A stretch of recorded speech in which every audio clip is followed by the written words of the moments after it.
Good evening, everyone, and welcome to this exciting session at LitFestx with Mr. Sanjay Kumar. Sanjay Kumar is a professor and currently the director of the Center for the Study of Developing Societies. He's also the co-director of Lokniti, which is a research program of the CSDS. Sanjay has published several books, including Indian Youth and Electoral Politics, or The Changing Electoral Politics in Delhi from Caste to Class, so on and so forth. He has contributed several chapters, edited volumes, and written various research papers in both international and national research journals, and he writes regularly for various popular newspapers. He is an expert in survey research and he has directed various national and state level studies conducted by the CSDS, which include the national election studies in 98, 99, 2004, 2009, and very interestingly in 2014 as well. While his core area of research is electoral politics, but using survey method as a research tool, he has also been engaged in survey-based studies on Indian youth, the state of democracy in South Asia, the state of slums of Delhi, state of Indian farmers, and issues of electoral violence. Sanjay, welcome to this edition of LitFestx. Good evening. So, Sanjay, there has been an unprecedented barrage of media used in last general elections. And from there on, we've seen that trend has continued even in the state elections. I mean, Yes, never before has the kind of sheer firepower exhibited by political parties and individual candidates in fighting elections. And that's really bringing us to our core question. Does the media decide election results in India? I doubt that media decides election results in India. I keep saying, imagine a situation for 2014 Lok Sabha elections. Imagine a situation if entire media was banned 1 year before the Lok Sabha elections. Will the results be different? I suspect results won't be different. Yes, the magnitude of BJP's victory may have been slightly. I don't think the result. So it influences, but not to the extent as people tend to believe. Because these days you talk about elections, you talk about media, and people simply relate electoral results with media and tend to say, oh, it's all won by media. I doubt that's happening. Right. And but don't you see that whilst this could be true that the media might not decide the election results, but certainly the role and the importance of media in electoral campaigns is far greater today. Oh, this is not specific about campaign. In our day-to-day life also, media is playing, or media is the interaction with the media of a common man is much more now compared to what we used to see in the past. 10 years ago, 20 years ago, we would not be chatting on the way we are chatting. We are having questions. 20 years back, this was unimaginable. But these things are all happening. So only thinking that media's important role is only, I think that is an overstatement. Media's role has increased in our day-to-day life, whether it is our any aspect of life, and that is bound to have impact on electoral campaign. Yes, many political parties, not all, we should remember, not all political parties are using media in a big way for electoral campaign. Still, they manage to win election. We don't see parties like PSP or Samajwadi Party, or for that matter, what is happening in Bihar these days. Look at the two contests. I don't see Mahagathbandhan, of which RJD are the part, using media in such a big way, the way BJP is campaigning. So it is not that every party is dependent upon media for electoral campaign. But yes, I agree, compared to last 10 years, the role of media in election campaign, use of media by political parties has increased. You know, like you mentioned, certain political parties are using media far more aggressively compared to others. Have you noticed some sort of a pattern or some sort of method with which certain parties have used media vis-a-vis others? I mean, there must be some sort of a method to this entire equation uh, of using media for electoral gain. See, method in a sense, we know there is a lot of use of the gadgets. You get all kinds of SMSs, you get all kinds of telephone calls. So if we, when we talk about the use of media, we think of few things. Immediately we think of the television debates, we think of television programs. More than the television programs, more than the television debates, the small gadget which we all carry in our pockets, that are used much widely more aggressively compared to the big box which we have in our house. Because as soon as, whenever there is an election, think of the Lok Sabha elections or assembly elections in Delhi. When I live in Delhi, so I can give you examples of Delhi. Every day you will get 5 calls or 5 SMS by different candidates or political parties asking you to vote.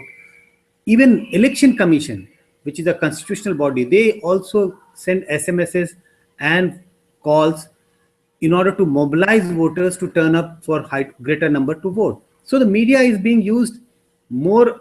While we think that television is the medium, I think more than the television, it is the mobile phone, the internet, which is the bigger medium compared to the television.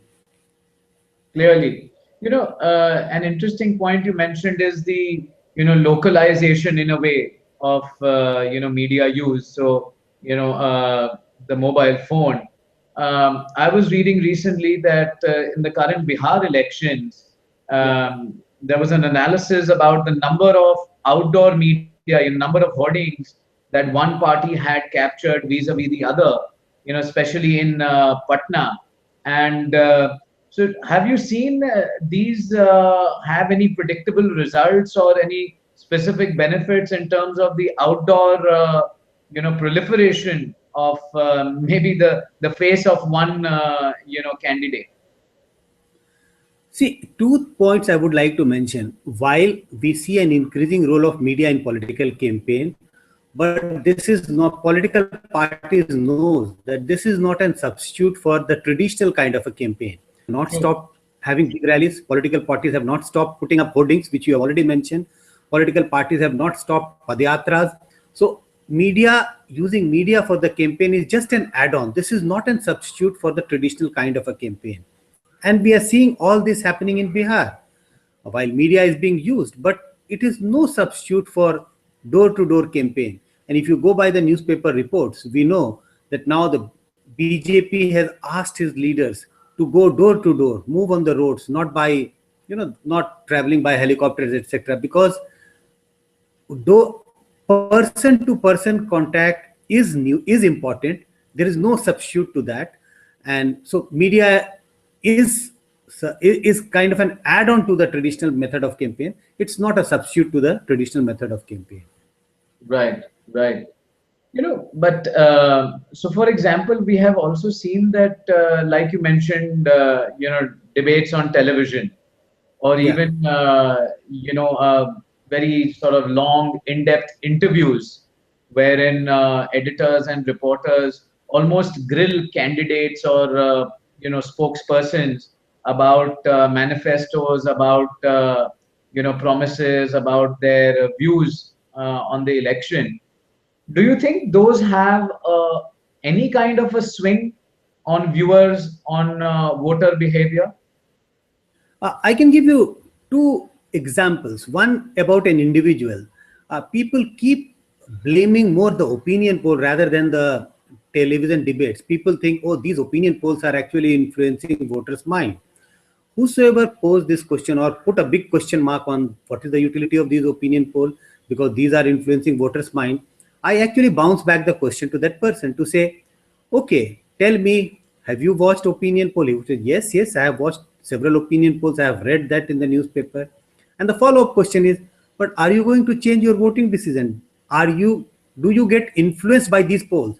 And he would immediately say, no, no, no, no. I am a learned person. I am very knowledgeable, and I don't get influenced by these opinion polls because I know they don't tell you the truth.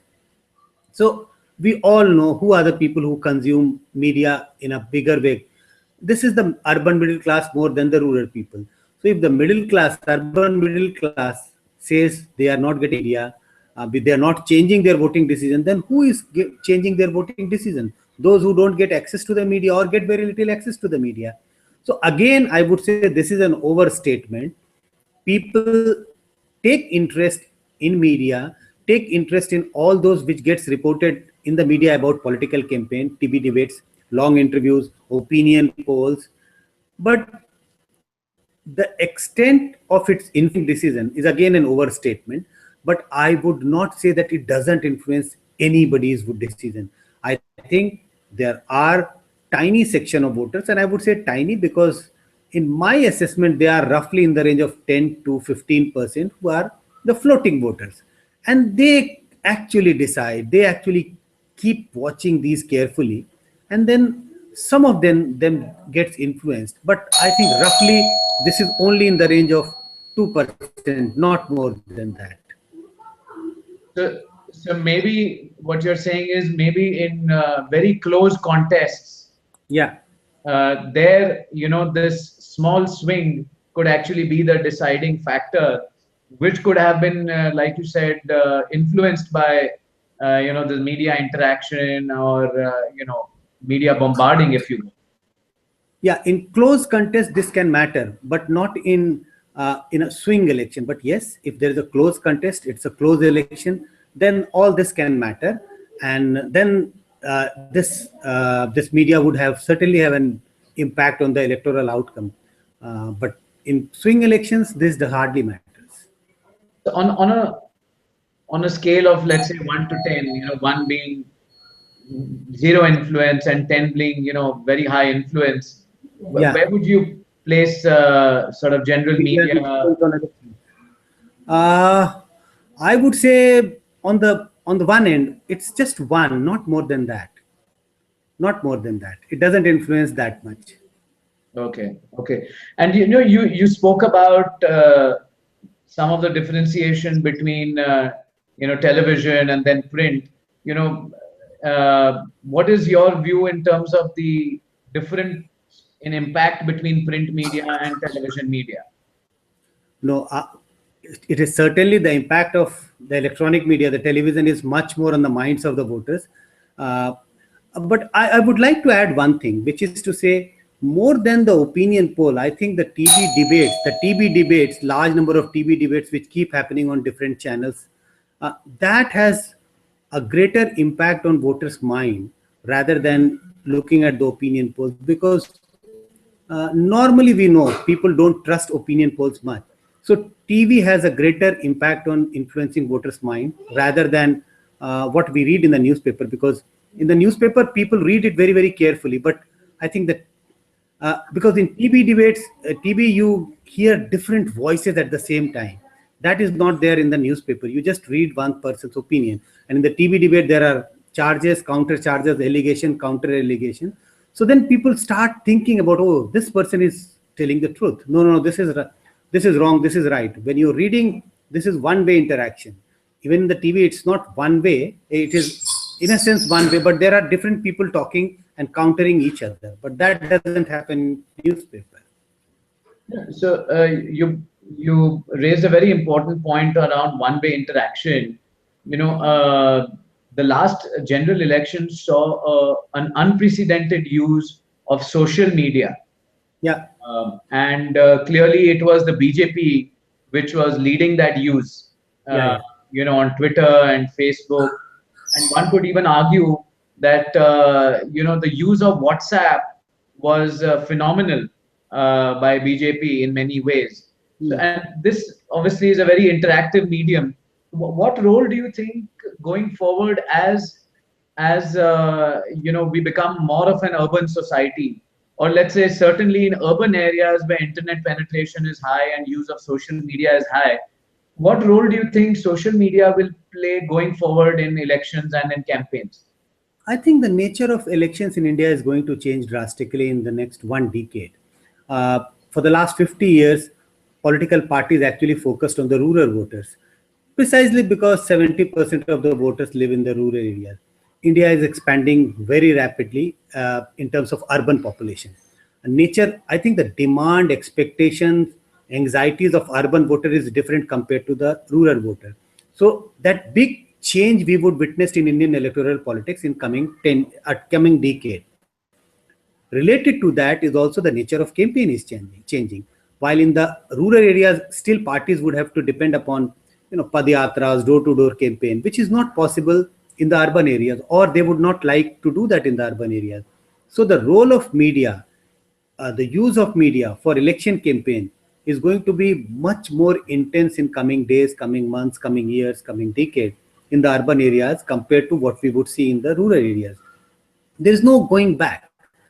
We know that media would be used, all kinds of media, internet, WhatsApp, Facebook, all kinds of things is going to be more aggressive by all political parties, and there is no escape from that. Every political parties, we know that in Bihar election, what happened? Modi is on Twitter, he has so many followers. Was not on Twitter, and he actually had to open a Twitter account. So everybody has to come to this new technology, has to adopt this new technology. There is no way that you can go back. So definitely in the urban areas, media is going to be an important factor in election, and this every political party candidates will use it more aggressively. For a moment, if you allow me to just broaden, the scope of media, and if I Okay. bring in cinema into it, Hmm.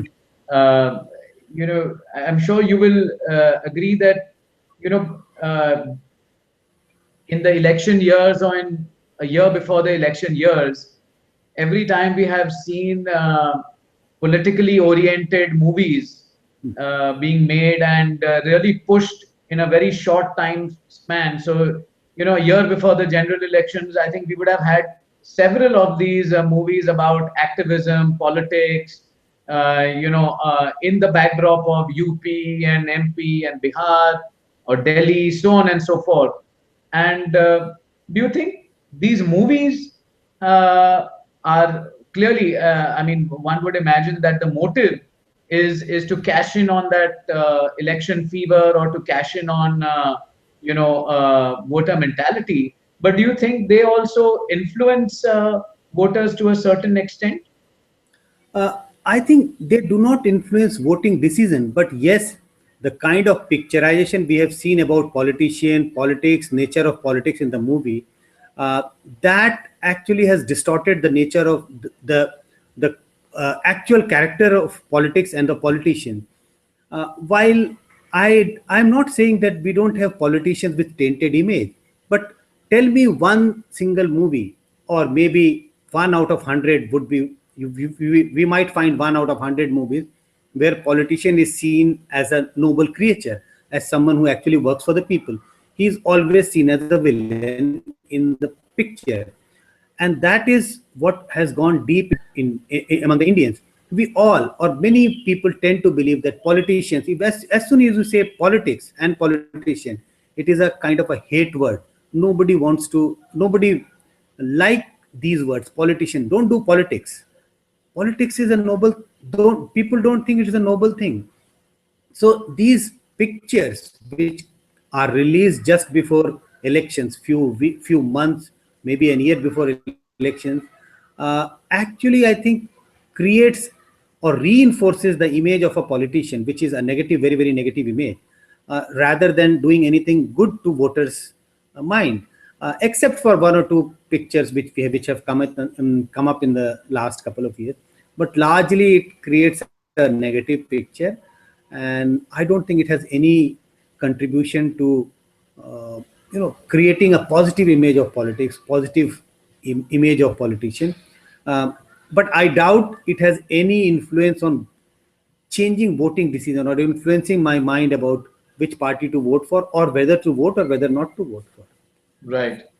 Sanjay, you have been perhaps one of the most successful individuals in your prediction of poll outcomes, and you know, clearly, like you mentioned, that the polls themselves may not be influencing voters, but Yeah. certainly the whole exercise of bringing this out on mass media, on television, and then sometimes in print as well, is a mammoth task, and one fraught with a lot of allegations, counter allegations by people who believe that wrong data might be able to influence voter behavior. So tell us a little bit about your experience, and specifically also from the last general elections. See, people keep coming to me, ask this question. So how do you do? What is your methodology? Take pains, explain them in details. How do we do the polls? How do we sample? An immediate question, and this happens to me every day. Immediate question would be, but how does other do the poll? I said, please don't ask this question to me. Ask this question to someone else. How? No, but tell us something about them. And see, the basic thing is that uh, conducting a fair poll, adopting a methodology is a tough task. It is time consuming, it needs effort, it needs money, it needs patience. Uh, what has happened during last 1 decade or last 4 or 5 years, especially at the time of election, several companies, new companies in the name of XYZ come up, do polls only for making money, and they don't adhere to good methodology. So it is a sad story. I don't blame the people when they don't distrust the poll. When people say, "Oh, this poll is tainted. Uh, this poll is giving a kind of a result which is manufactured. This is sponsored. This looks like to be sponsored by a political party." I don't blame the people. I would say the blame lies on the companies, the people who are in this business, because uh, there are people in this business who tend to actually, maybe I would say, take sides slightly. I won't say they would try and create a completely fictitious data, but the compromise is basically on the methodology. That if you don't follow a right methodology, then you are bound to make mistakes. So that's the problem with these polls. Right. And in your opinion, have you seen a vast difference between pre-voting polls and exit polls? Do you see that divide very strongly, or do you see it narrowing? What has been the trend? See, now I would say, or maybe again, the blame is both on the part of people who do the polls and also people who consume. When a poll has been conducted in the last week of September, gives you a picture of where does the political party stands, what is the support base of political party, what is the popularity of the leader. It tells you the story in the last week of September. This is in the context of Bihar election. It Right. doesn't tell you the story that this is going to happen on the 8th of November when the vote will be counted. That's not going to happen. So that's a caution. The problem on the part of people who do the poll is that when they present the poll, even in the month of August, for an election which is going to happen in November, they would present it to the viewer as a truth. They would say this is going to happen, this is the election result, and nothing else is going to happen. So certainly campaign has an impact. So if elected 2 months before election, situation of what was the situation the day, the period when the poll was conducted. When you do an exit poll, and like we do the post poll, when we do the post poll, certainly if there are changes, which is not to say, and we normally find changes, which is an impact of the campaign, which is not to say that your first poll was wrong, or the second poll is right, or the first one is right and the second one is wrong. Nothing of that kind. This is kind of a reflection in the change of voting preferences, change in people's attitude towards election, changing people's attitude towards a candidate who is contesting election. So we do find changes between a pre-poll and an exit poll, which is a reflection of people's changing preference, changing mind, changing attitude during a period of campaign. If that was not happening, then why would political parties engage so aggressively in campaign, like what we are seeing right now in Bihar? Every political party is engaged so intensely in campaign. If the campaign doesn't have any impact, all political parties would prefer not to go out and campaign or sit back and just relax. So that's why we see differences between an opinion poll and exit poll. If you remember what happened in the Lok Sabha elections 2014, the polls which were conducted 6 months before the Lok Sabha elections started indicating that BJP is ahead. But no poll indicated 6 months before election that BJP is that ahead, the kind of results which we got. But if you recollect, the polls which came months after months, closer to the day of voting, single poll indicated BJP's electoral strength is BJP is gaining month by month, and that finally got reflected. So if someone picks up the first poll which was conducted in August to say, you said BJP is only likely to get 160, 170 seats, whatever may be the prediction, and finally they ended up with 282 seats. So your poll was wrong. One actually has to look at the poll which was conducted closest to the day of election, which is an exit poll. So if exit poll goes wrong, there is no explanation for that. That no justification that why did you go wrong, because then voters have no time to change your voting intention. So that's why we see a big difference between what we find in an opinion poll and what we find in an exit poll. Right, right. That's very interesting, Sanjay. And clearly, like you said, the interplay. If I may add, in the context of Bihar elections, Yes. in the context of Bihar elections, we have conducted a poll in November and published in the newspaper Indian Express, and we mentioned that BJP has a 4% lead over Mahagathbandhan. Now, every day I'm getting phone calls, mails, SMS. You are going to be wrong because you said BJP is winning. BJP is not winning. It is Mahagathbandhan which is winning. I keep clarifying. The clarification is that last week of September poll gives us an indication of the ground situation in the last week of September. It doesn't tell us what is the situation today. So we should not confuse the two things. That and now when we are doing post poll or we are doing some other kind of poll, and when we get the final, if there is a change, we should be able to capture that change. And if there is a change, people should not be saying your September poll was wrong. September poll actually told us the story about what is the ground situation in September. Brilliant sort of insights from you, Sanjay. And clearly, there is so much of interplay of exit polls, opinion polls, the media. Clearly telling an election or calling it out has become far more complex, and you would know this better. And power to you. And like I said, you've been one of those few individuals who consistently got it right based on your methodology.